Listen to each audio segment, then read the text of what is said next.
Hello guys and welcome to a new brand video. In today's tutorial, I'm going to show you how to delete your project on GitHub.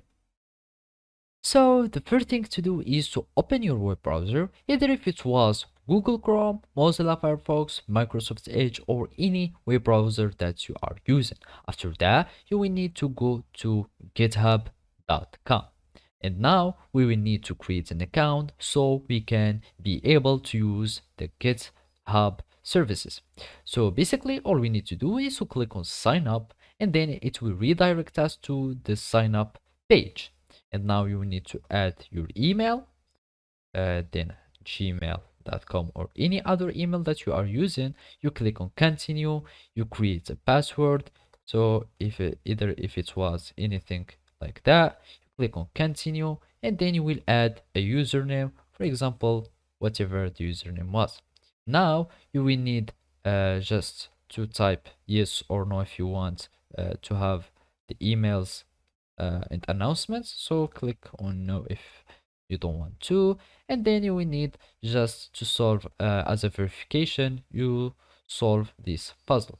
So we start this puzzle, identical objects, we do like this, and then you will do like that, and then you will create an account.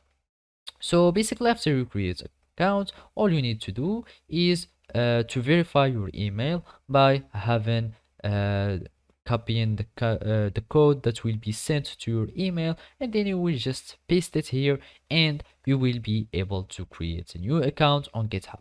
After that, it will sign in you and you will have access to use the GitHub repository. And basically now all you need to do is to follow these simple steps. So after you log into your account, you will need to go to your repository, and then you will need to go to your projects. After that, you will find here all your projects here. You click on this 3-point action, or you can just go to your project and access to it. And here we'll find this 3-point action. You go to settings, and down we will find delete this project.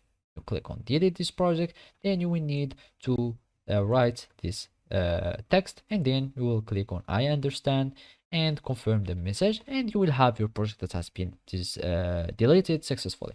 So basically this is how you can do it. Thank you for watching and see you next time.